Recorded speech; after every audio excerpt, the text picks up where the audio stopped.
जय हिंद दोस्तों, मैं हूं अनूप और आप सब लोग देख रहे हैं ग्लोबल कॉन्फ्लिक्ट। तो दोस्तों, अमेरिकी आर्मी को दुनिया के सबसे ताकतवर आर्मी कहा जाता है। अमेरिका के पास ऐसे कई सारे बेहतरीन हथियार हैं जिसके खिलाफ दुश्मन लड़ भी ना सके। लड़ना तो दूर के बाद दुश्मन के सोच में भी ऐसे हथियारों का जिक्र नहीं होता है। और दोस्तों, आज के इस वीडियो में मैं आप लोगों को अमेरिकी आर्मी के ऐसे 5 महत्वपूर्ण और ताकतवर हथियारों के बारे में बताऊंगा जो किसी भी लड़ाई का रूप बदल सकता है। पर दोस्तों, ये हथियार कोई आधुनिक टेक्नोलॉजी के ड्रोन या फिर साइबर वॉरफेयर वाला हथियार नहीं, बल्कि ऐसे कन्वेंशनल हथियार जिसका इस्तेमाल दशकों से अन्य देशों के द्वारा भी किया जा रहा है। तो ऐसे हथियारों के बारे में डिटेल में जानने के लिए वीडियो के आखिर तक बने रहिए और चैनल को सब्सक्राइब और वीडियो को लाइक जरूर कीजिए। दोस्तों, जब भी अमेरिकी हथियारों का चर्चा होता है तो सबसे पहले नाम आता है अमेरिका के ताकतवर अटैक हेलीकॉप्टरों का, और इसीलिए इस लिस्ट में सबसे पहला अमेरिकी हथियार है AH-64 अपाचे हेलीकॉप्टर। दोस्तों, अपाचे हेलीकॉप्टर खाली अमेरिकी आर्मी का सबसे ताकतवर हेलीकॉप्टर नहीं है, बल्कि पूरे दुनिया में सबसे ताकतवर हेलीकॉप्टर के रूप में पहचाना जाता है। 1980 के दशक से ही ये अमेरिकी फोर्सेस में इस्तेमाल हो रहा है और 2018 के रिपोर्ट के मुताबिक ये सबसे अधिक मात्रा में इस्तेमाल होने वाले अटैक हेलीकॉप्टर अब बन चुका है। इवन खाली दोस्तों, ये ताकत के मामले में या फिर टेक्नोलॉजी के मामले में ही दुनिया के सबसे आधुनिक हथियार नहीं, बल्कि ये ऐसे कई सारे लड़ाइयों में हिस्सा ले चुका है और लड़ाई का रूप भी बदल चुका है। 1986 में अपाचे हेलीकॉप्टरों को आर्मी में शामिल करने के बाद इन हेलीकॉप्टरों के द्वारा कई सारे लड़ाइयों में हिस्सा लिया जा चुका है, जिनमें 1989 में पनामा में लड़ा गया लड़ाई से शुरू करके पर्शियन गल्फ में इराक के साथ लड़े गए लड़ाई, कोसाविया का लड़ाई से शुरू करके अफगानिस्तान में लड़े जाने वाले हर एक लड़ाई में ये हेलीकॉप्टर इस्तेमाल हो चुका है। इवन इराक के साथ लड़ाई में तो ये हेलीकॉप्टर के द्वारा ऐसा परफॉर्मेंस किया गया कि पूरा दुनिया देखता ही रह गया कि कैसे एक हेलीकॉप्टर एक लड़ाई का पूरा रूप बदल सकता है। दोस्तों, अपाचे हेलीकॉप्टरों को इसीलिए भी ताकतवर हेलीकॉप्टर के रूप में देखा जाता है क्योंकि इसमें ताकतवर हथियारों का इस्तेमाल हुआ है, जैसे कि AGM-114 Hellfire missile, M230 single barrel के 30 मिलीमीटर ऑटो कैनन और अन्य हथियार। अपाचे हेलीकॉप्टर के अगर स्पेसिफिकेशन को देखा जाए तो ये 2 पायलट वाला एक ऐसा हेलीकॉप्टर है जिनमें पायलट के साथ साथ को पायलट या फिर वेपन सिस्टम ऑपरेटर शामिल होते हैं। हेलीकॉप्टर का लंबाई करीबन 17.73 मीटर और फ्यूसलाज का लंबाई करीब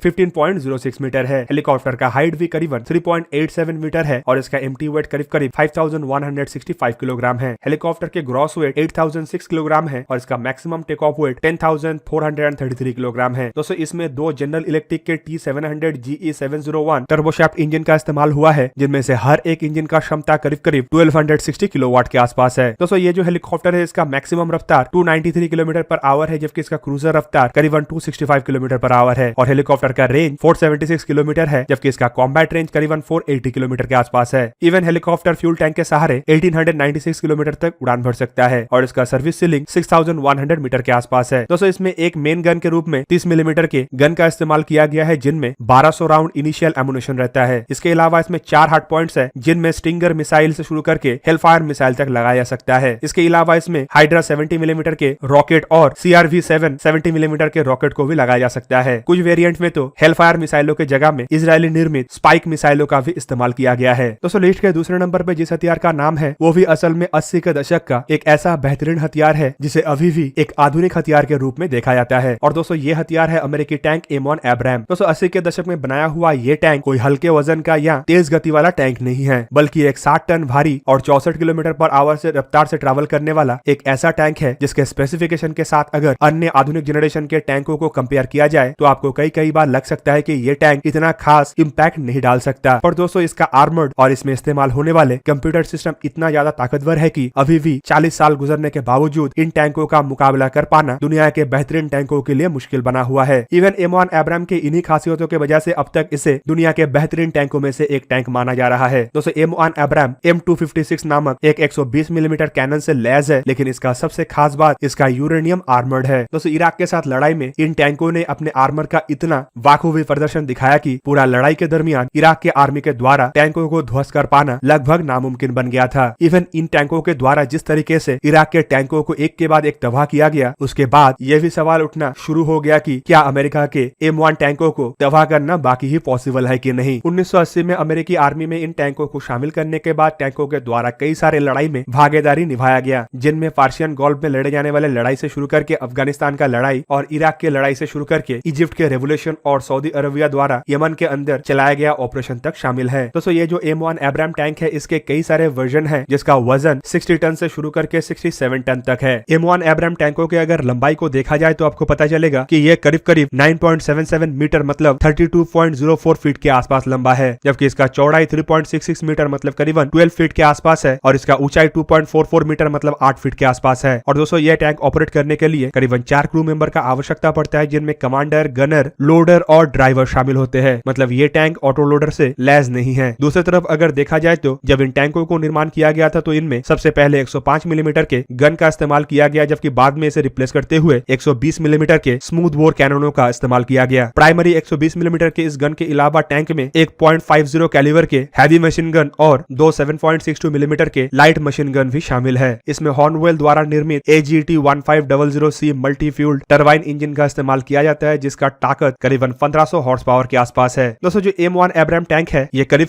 450 किलोमीटर तक ऑपरेट हो सकता है, जबकि इसका रफ्तार 67 किलोमीटर से 72 किलोमीटर के दरमियान है। जबकि 72 किलोमीटर वाला टैंक बेसिकली 105 मिलीमीटर गन से ही लैस था। दोस्तों इस लिस्ट में जो तीसरा हथियार है उसे हम M109 हाउट्जर के नाम से जानते हैं। दोस्तों M109 एक सेल्फ प्रोपेल हाउट्जर है और ये नेटो देशों का सबसे पसंदीदा सेल्फ प्रोपेल गन के रूप में पहचाना जाता है। इवन अमेरिका के अलावा लगभग हर एक नेटो देशों के द्वारा इसका इस्तेमाल किया जाता है। और दोस्तों ये 105 मिलीमीटर के एक तोप से लैस है जो करीब 32 किलोमीटर के रेंज तक फायर कर सकता है। बाकी दोनों हथियारों के जैसे इन हथियारों का भी इस्तेमाल अमेरिका के द्वारा 60 के दशक से लेकर अब तक लड़े जाने वाले हर एक लड़ाई में किया जा चुका है। 1963 में पहली बार इसे अमेरिकी आर्मी में शामिल करने के बाद वियतनाम के लड़ाई से शुरू करके कंबोडिया में लड़े गए लड़ाई, ईरान इराक के लड़ाई से शुरू करके पर्शियन गोल्फ का लड़ाई और 2014 के इजराइल गाजा कॉन्फ्लिक्ट से शुरू करके 2014 से 2017 में लड़े गए इराक के लड़ाई, यमन के सिविल वॉर से शुरू करके अफगानिस्तान, सीरिया, सऊदी अरेबिया के यमन के अंदर दाखिल होने से शुरू करके नेटो के हर एक मेजर लड़ाई में इसका इस्तेमाल हुआ है। 260 के दशक में बनाया हुआ ये हाउट्जर अभी भी दुनिया का एक पहला पसंदीदा गन के रूप में पहचाना जाता है। करीब 27.5 टन वजन के ये हाउट्जर का लंबाई 9.1 मीटर के आसपास है, जबकि इसका चौड़ाई 3.15 मीटर के आसपास है। इसका हाइट करीबन 3.25 मीटर है, जबकि इसे भी ऑपरेट करने के लिए 4 क्रू मेंबर का आवश्यकता होता है, जिनमें एक एमुनिशन हैंडलर या फिर लोडर, एक गनर, एक कमांडर और एक ड्राइवर शामिल होते हैं। दोस्तों इसमें L39 155 मिलीमीटर के गन का इस्तेमाल किया गया है जो 360 डिग्री में घूम के फायर कर सकता है। और इसका अगर रेट ऑफ फायर को देखा जाए तो ये करीबन 3 मिनट में 4 राउंड फायर कर सकता है, जबकि स्टैंडर्ड ये हर 1 मिनट में 1 राउंड को फायर कर सकता है। बेसिकली कन्वेंशनल एमुनिशन के साथ इसका फायरिंग रेंज करीब 21 किलोमीटर है, जबकि रॉकेट असिस्टेड प्रोजेक्टाइल के साथ ये करीब 30 से 32 किलोमीटर दूर तक दुश्मन को निशाना बना सकता है। दोस्तों फिलहाल ये आर्टिलरी अमेरिकी फोर्सेस में काफी पुराना हो चुका है और इसे रिप्लेस करने का भी तैयारी अमेरिका के द्वारा किया जा रहा है। दोस्तों लिस्ट का जो चौथा हथियार है वो भी कोई नया जनरेशन का हथियार नहीं बल्कि करीबन 50 साल पुराना हथियार है और दोस्तों ये है BGM-71 टो मिसाइल। दोस्तों टो मिसाइल असल में अमेरिका की तरफ से बनाया गया एक wire guided anti tank guided missile है। 50 साल पुराने मिसाइलों के काउंटर में अमेरिका के द्वारा कई सारे अन्य मिसाइलों का भी तैयारी किया गया, लेकिन टो मिसाइल अभी भी इतना घातक है कि इसे अमेरिका के एक ताकतवर हथियार के रूप में ही देखा जाता है। टो मिसाइलों को अमेरिका के द्वारा ग्राउंड ट्रूप्स के अलावा व्हीकल माउंट करके भी इस्तेमाल किया जाता है, जबकि हेलीकॉप्टरों के द्वारा इन मिसाइलों का सबसे अधिक परिमाण में इस्तेमाल होता है। 50 साल पुराने ये मिसाइल अमेरिका के कई सारे लड़ाई में भी इस्तेमाल हो चुका है और मिसाइलों के द्वारा दुश्मन के टैंकों को बाखूबी ध्वस्त भी किया जा चुका है। और दोस्तों मिसाइल का सक्सेस इतना अधिक है कि ये लगभग अमेरिका के हर एक पार्टनर या फिर हर एक मिलिट्री एलाई के द्वारा इस्तेमाल किया जाता है। दोस्तों काफी सस्ता और इस्तेमाल में आसान होने की वजह से इन मिसाइलों को अन्य मिसाइलों के तरजीह में ज्यादा पसंद किया जाता है। मिसाइलों को अगर देखा जाए तो ये आकार में काफी छोटा है और करीब 1.16 मीटर से शुरू करके 1.17 मीटर तक लंबा होता है, जबकि कुछ वेरिएंट के मिसाइल 1.14 मीटर से शुरू करके 1.15 मीटर तक लंबा होता है, जबकि इसका डायमीटर 152 मिलीमीटर है। दोस्तों मिसाइल के अलग अलग वेरिएंट के अलग अलग वजन है, पर इसमें इस्तेमाल होने वाला वॉरहेड का वजन 3 किलो 900 ग्राम से शुरू करके 6 किलो 140 ग्राम तक हो सकता है और इसका इफेक्टिव रेंज 3000 मीटर से शुरू करके 3750 मीटर तक है। और दोस्तों इस लिस्ट के सबसे आखिरी जो हथियार है ये इन पांचों हथियारों में सबसे पुराना हथियार है। करीबन 90 साल पुराना ये हथियार असल में John browning M2 heavy machine gun है। दोस्तों ये वही मशीन गन है जिसका इस्तेमाल अमेरिका के द्वारा द्वितीय विश्व युद्ध के दरमियान भी किया गया। माना जाता है कि जॉन ब्राउनिंग की तरफ से बनाया हुआ M2 मशीन गन 90 साल पहले ऐसे आधुनिक तरीके से बनाया गया कि इसका रिप्लेसमेंट अभी भी कोई भी देश करना नहीं चाहता है। M2 मशीन गन असल में 0.50 कैलिबर के एमुनिशनों का इस्तेमाल करता है, जिसे 12.7 मिलीमीटर के एमुनिशन भी कहा जाता है। दोस्तों अमेरिका के द्वारा अभी भी अपने लगभग हर एक व्हीकल में हैवी मशीन गन के रूप में इन्हीं गनों का इस्तेमाल किया जाता है और अमेरिका के एलाइयों के अलावा लगभग दुनिया के हर एक देश इन हथियारों का इस्तेमाल करता है। द्वितीय विश्व युद्ध के समय अमेरिका के जीत के पीछे M2 मशीन गन का एक बहुत बड़ा हाथ था। इवन द्वितीय विश्व युद्ध से शुरू करके अब तक लड़े गए दुनिया का हर एक लड़ाई में M2 मशीन गन का कोई ना कोई भूमिका रहा है। दोस्तों दुनिया में अब तक करीबन 30 लाख M2 मशीन गनों का निर्माण हो चुका है और ये जो मशीन गन है इसका वजन सिर्फ 38 किलोग्राम है, जबकि ट्राइफॉड के साथ इसका वजन करीब 58 किलोग्राम तक हो सकता है और इसका जो लंबाई है वो करीबन 1654 मिलीमीटर है, जबकि इसका बैरल का लेंथ 1143 मिलीमीटर के आसपास है और ये करीबन 450 से लेके 600 राउंड पर मिनट के हिसाब से दाग सकता है, जबकि इसके कुछ आधुनिक वेरिएंट 1200 से 1300 राउंड तक पर मिनट में फायर करने का कैपेसिटी रखता है और इसका इफेक्टिव रेंज करीबन 1800 मीटर के आसपास है। इवन दोस्तों कई जगहों में इन गनों को 7.5 किलोमीटर रेंज तक भी इफेक्टिवली इस्तेमाल किया जा सकता है और खास करके ऐसे गन हेलीकॉप्टर या फिर कोई हवाई व्हीकलों में ही इस्तेमाल होता है। तो दोस्तों ये था आज का वीडियो। अगर आपको वीडियो अच्छा लगा तो उसे लाइक कीजिए और मेरे चैनल को सब्सक्राइब कीजिए और साथ में बना हुआ बेल आइकन को भी प्रेस कर दीजिए ताकि आप मेरा वीडियो देख पाए सबसे पहले। जय हिंद।